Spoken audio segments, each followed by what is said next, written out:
Not just because I dropped out, but because we're technically in the same generation. We walked this yard less than a decade apart. We studied the same ideas and slept through the same Act 10 lectures. We may have taken different roads to get here, especially if you came all the way from the quad. But today, I want to share what I've learned about our generation and the world we're all building together. But first, these last couple of days have brought back a lot of good memories. How many of you remember exactly where you were and what you were doing when you got that email telling you got into Harvard?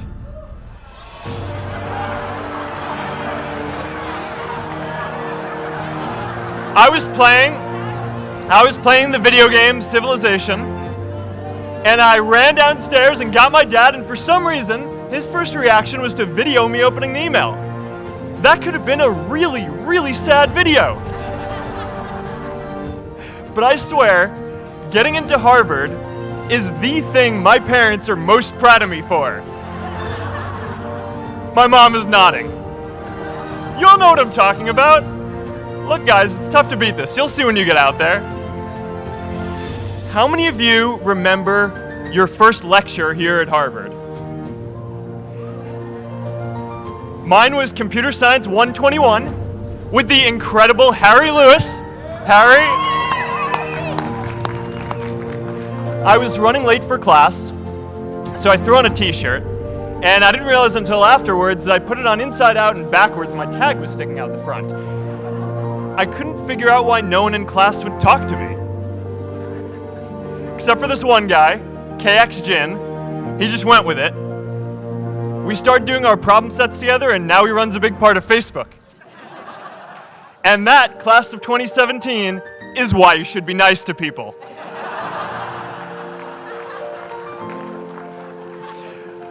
But my best memory from Harvard is meeting Priscilla.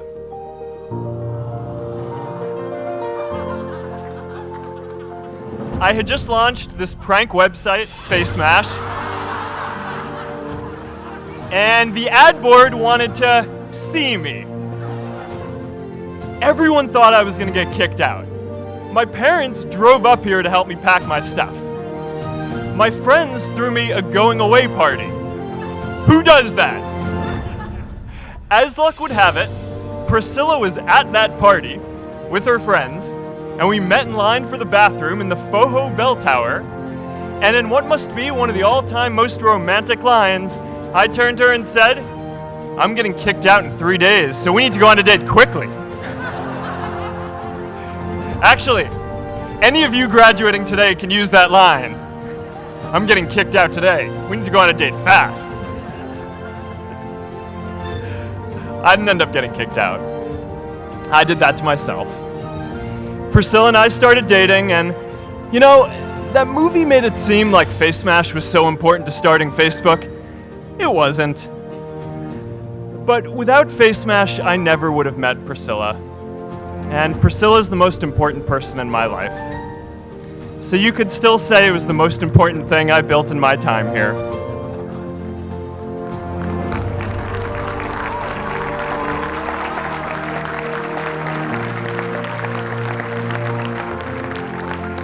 We have all started lifelong friendships here, and some of us even families. That's why I'm so grateful to this place. Thanks, Harvard.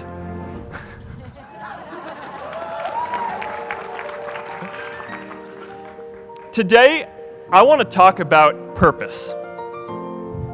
But I'm not here to give you the standard commencement about finding your purpose.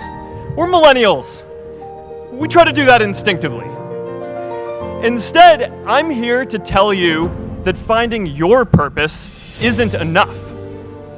The challenge for our generation is to create a world where everyone has a sense of purpose. One of my favorite stories is when JFK went to go visit the NASA Space Center, and he saw a janitor holding a broom, and he asked him what he was doing, and the janitor replied, "Mr. President, I'm helping put a man on the moon."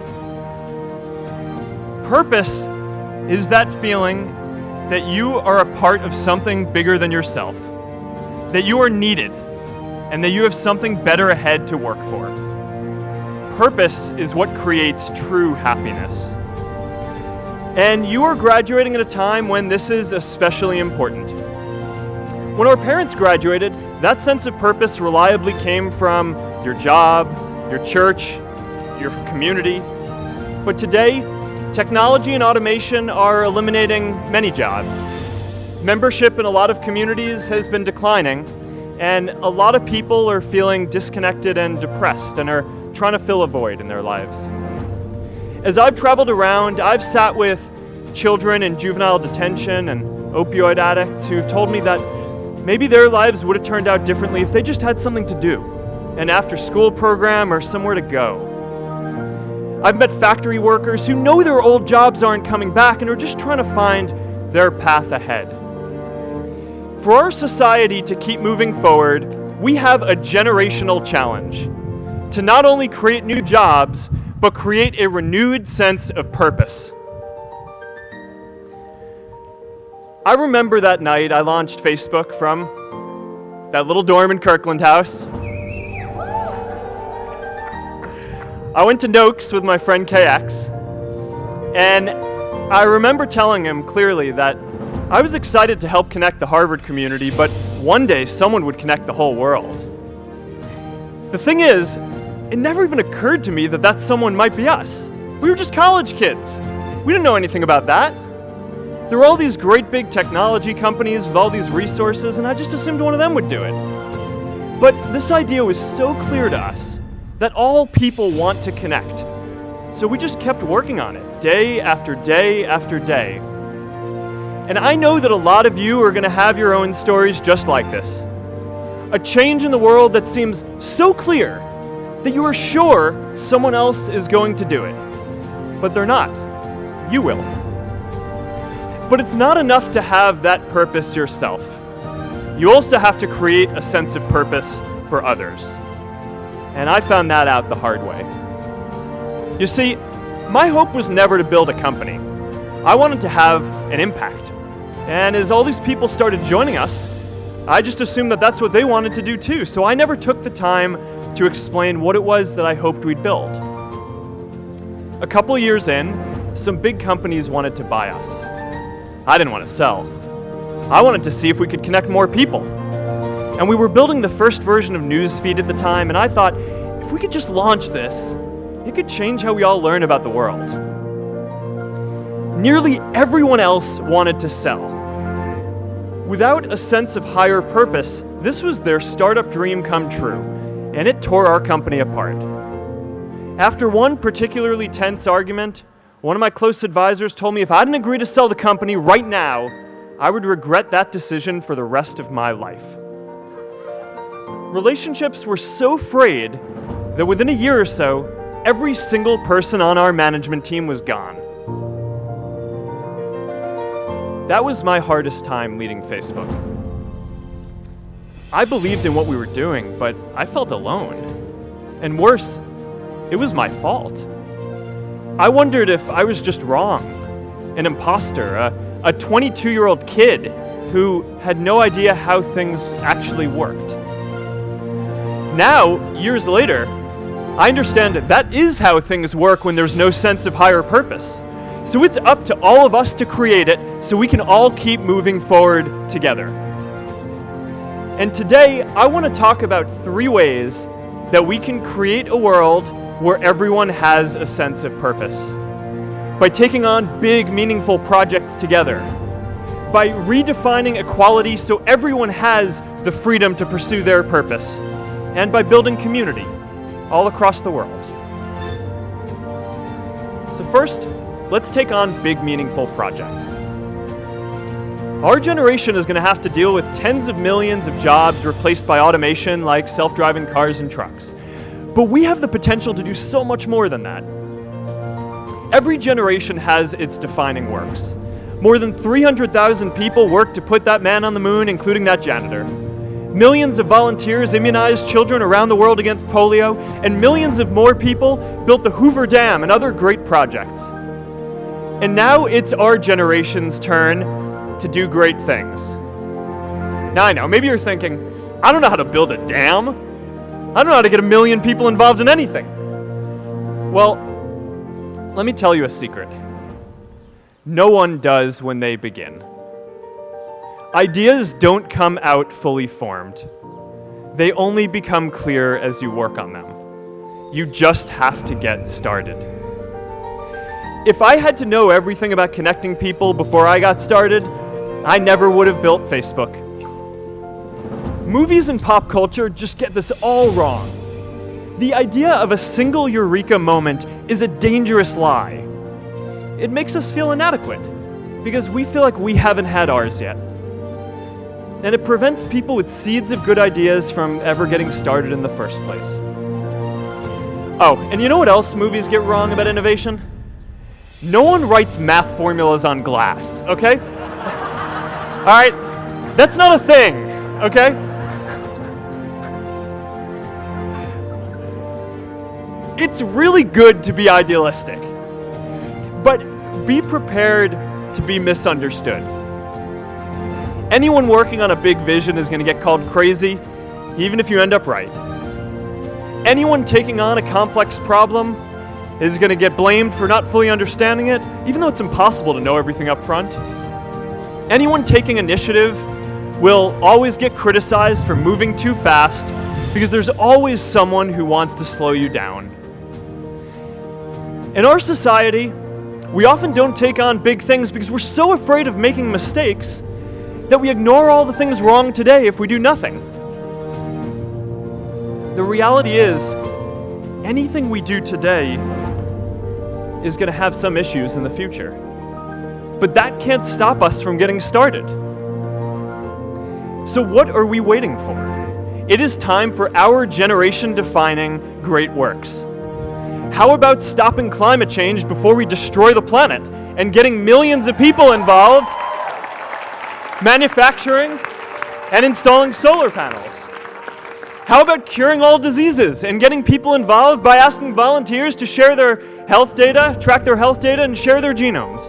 You know, today, our society spends more than 50 times as much treating people who are sick as we invest in finding cures so people don't get sick in the first place. It makes no sense. We can fix this. How about modernizing democracy so everyone can vote online? And how about personalizing education so everyone can learn? These achievements are all within our reach. Let's do them all in a way that gives everyone in our society a role. Let's do big things, not just to create progress, but to create purpose.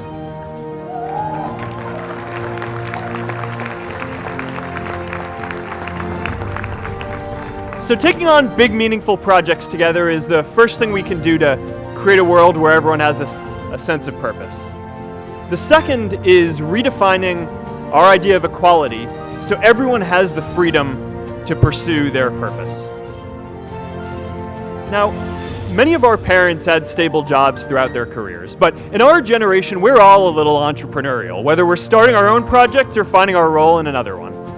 And, you know, that's great, because our culture of entrepreneurship is how we create so much progress. An entrepreneurial culture thrives when it is easy to try lots of new ideas. Facebook wasn't the first thing I built. I also built chat systems and games, study tools and music players, and I'm not alone. J.K. Rowling got rejected 12 times before she finally wrote and published Harry Potter. Even Beyoncé had to make hundreds of songs to get Halo. The greatest successes come from having the freedom to fail. Now, today, we have a level of wealth inequality that hurts everyone. When you don't have the freedom to take your idea and turn it into a historic enterprise, we all lose. And right now, today, our society is way over-indexed on rewarding people when they're successful, and we don't do nearly enough to make sure that everyone can take lots of different shots. Now let's face it, there is something wrong with our system when I can leave here and make billions of dollars in 10 years, while millions of students can't even afford to pay off their loans, let alone start a business.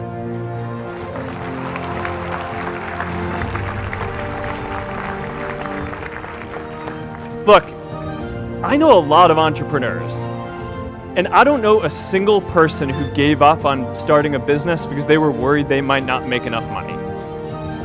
But I know too many people who haven't had the chance to pursue their dreams because they didn't have a cushion to fall back on if they failed.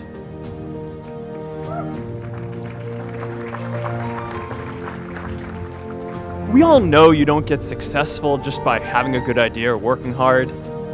You get successful by being lucky too. If I had to support my family growing up instead of having the time to learn how to code, if I didn't know that I was going to be fine if Facebook didn't work out, then I wouldn't be standing up here today. And if we're honest, we all know how much luck we've had to get to this point in our lives. Every generation expands its definition of equality. Previous generations fought for the vote and civil rights. They had the New Deal and Great Society. And now it's time for our generation to define a new social contract.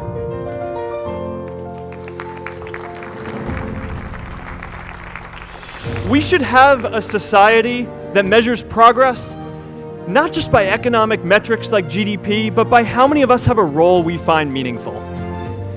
We should explore ideas like universal basic income to make sure that everyone has a cushion to try new ideas.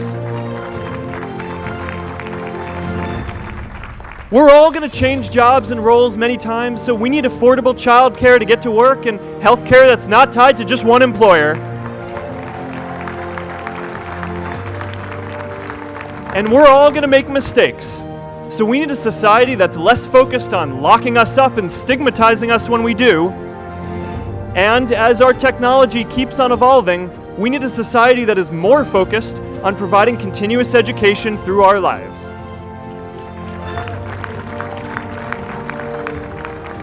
And yes, giving everyone the freedom to pursue purpose isn't going to be free. People like me should pay for it. And a lot of you are going to do really well, and you should too.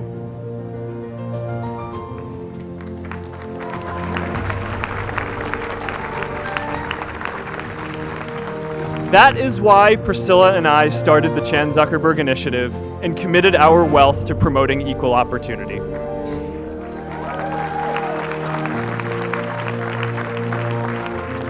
These are the values of our whole generation. It was never a question of if we were going to do this. The only question was when.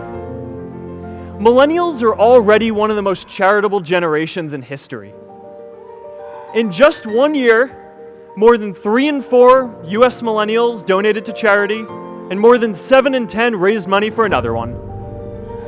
But it's not just about giving money. You can also give time. And I promise you, if you just take an hour or two, she told me that I needed to get my own experience teaching a class. At first I complained. You know, I'm kind of busy, I'm running this company. But she insisted. So I taught an after-school program at the local Boys and Girls Club on entrepreneurship. I taught those kids lessons on product development and marketing, and they taught me what it was like growing up feeling targeted for your race, and what it's like having a family member in prison. I shared stories of my time in school, and they shared their hope that one day they would get to go to college too. For 5 years, I've had dinner with those students every month. One of them even threw Priscilla and me our first baby shower. And next year, they're going to college. Every one of them, first generation in their families. We can all make time to give someone a hand. Let's give everyone the freedom to pursue purpose, not just because it's the right thing to do, but because when more people can turn their dreams into something great, we are all better for it.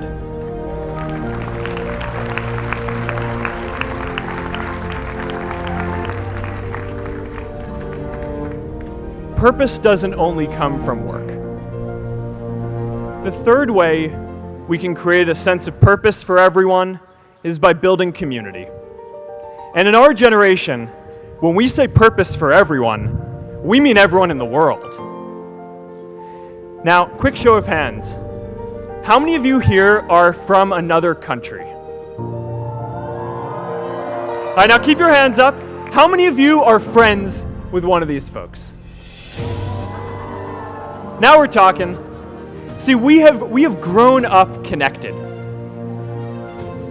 In a recent survey of millennials around the world, asking what most defines our identity, the most popular answer wasn't nationality, ethnicity, or religion. It was citizen of the world. That's a big deal. Every generation expands the circle of people we consider one of us. And in our generation, that now includes the whole world. We understand that the great arc of human history bends towards people coming together in ever greater numbers, from tribes to cities to nations, to achieve things that we could not on our own. We get that our greatest opportunities are now global. We can be the generation that ends poverty, that ends disease. And we get that our greatest challenges need global responses too. No country can fight climate change alone or prevent pandemics. Progress now requires coming together, not just as cities or nations, but also as a global community. But we live in an unstable time. There are people left behind by globalization across the whole world. And it's tough to care about people in other places when we don't first feel good about our lives here at home. There's pressure to turn inwards. This is the struggle of our time. The forces of freedom, openness, and global community against the forces of authoritarianism, isolationism, and nationalism. Forces for the flow of knowledge, trade, and immigration against those who would slow them down. This is not a battle of nations. It is a battle of ideas. There are people in every country for more global connection, and there are good people against it. And this isn't going to be decided at the UN either. It's going to happen at the local level when enough of us feel a sense of purpose and stability in our own lives that we can start to open up and care about everyone else too. And the best way to do that is to start building local communities right now.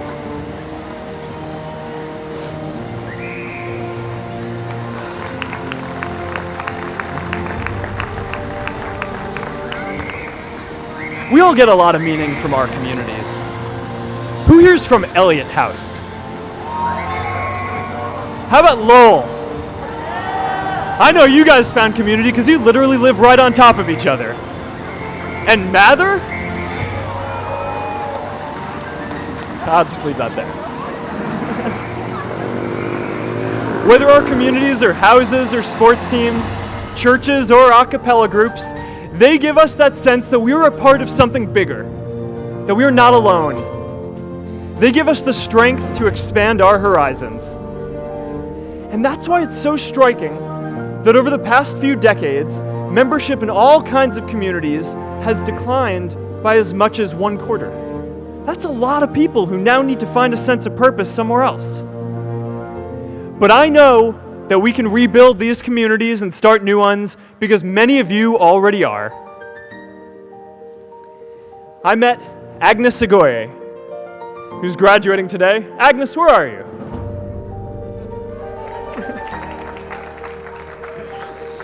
Agnes spent her childhood navigating conflict zones with human trafficking in Uganda, and now she's trained thousands of law enforcement officials to keep communities safe.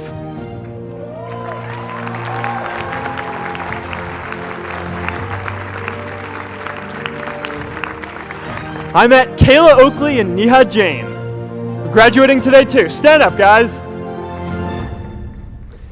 Kayla and Neha started a nonprofit that connects people suffering from chronic illnesses with people in their communities who are willing to help out.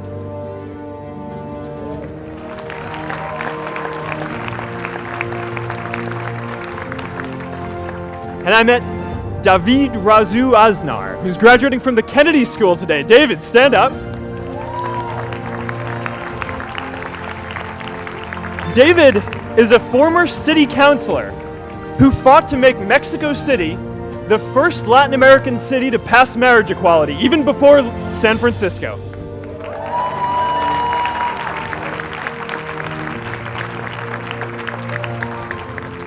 And this is my story too. A student in a dorm, connecting one community at a time, and keeping at it until one day we can connect the whole world. Change starts local. Even global change starts small with people like us. In our generation, the struggle of whether we connect more, whether we achieve our greatest opportunities, comes down to this: your ability to build communities and create a world where every single person has a sense of purpose.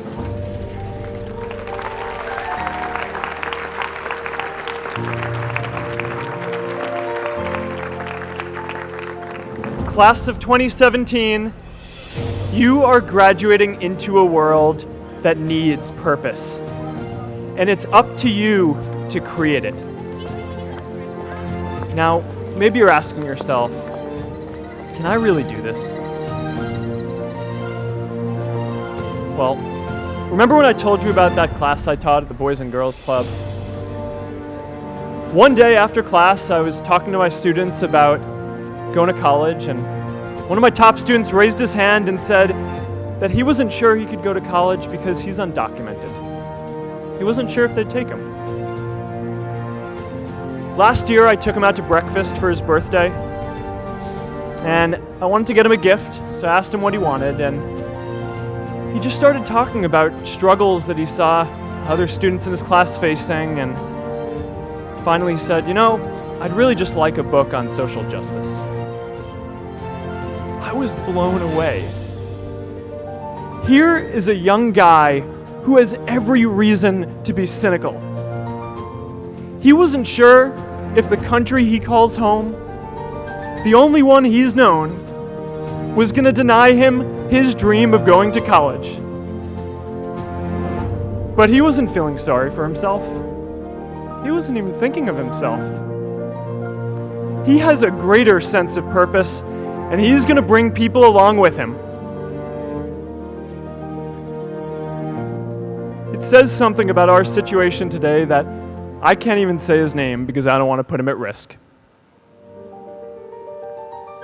But if a high school senior who doesn't know what the future holds for him can do his part to move the world forward, then we owe it to the world to do our part too.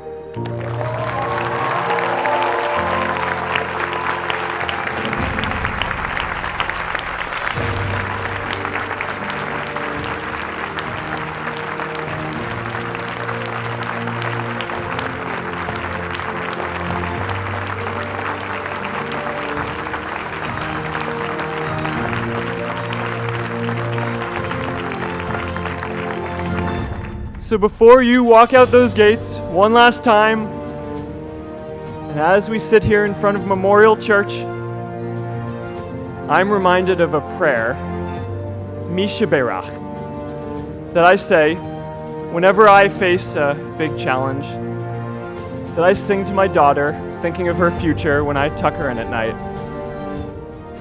And it goes, "May the source of strength, who's blessed the ones before us, help us find the courage to make our lives a blessing." I hope you find the courage to make your life a blessing. Congratulations, class of 2017. Good luck out there.